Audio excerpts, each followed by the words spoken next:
सुनबाई, झाला का व स्वयंपाक? हा, कुठे गेली वा? बाप्पा पप्या, तू का करून राहिला रे किचन मध्ये?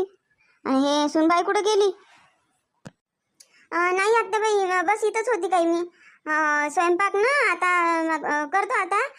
घरचे सारे कामं निपटले आणि आता स्वयंपाकच करून राहिली होती. हे पा आता भाजीचं आणलंही आहे ना.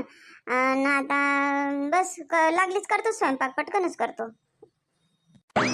आणि काहून रे पाप्या, का करून राहिला तू स्वयंपाक घरामध्ये? जेव्हा पाहिलं तेव्हा स्वयंपाक घरातच धसला राहते.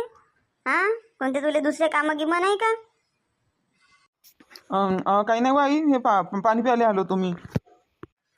बस दिवसभर पाणीच पेत राहत जा तू. एकदम बायकाश आहे का? 24 घंटे त्या स्वयंपाक घरामध्ये धसून राहतं. काहून तुले कामागिमावर नाही जायचं का आज एवढा वेळ झाला तरी?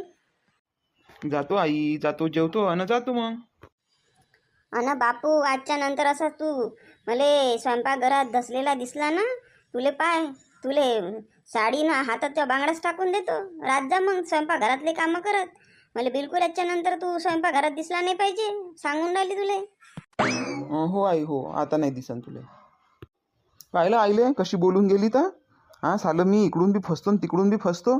कधी कधी असं वाटते जहर खाऊन मरून जाव. काही अर्थ नाही आहे या जगण्याचा मायावाल्या. बरं बरं, ठीक आहे. या आता स्वयंपाक बनवून घ्या, भूक लागली आहे मला.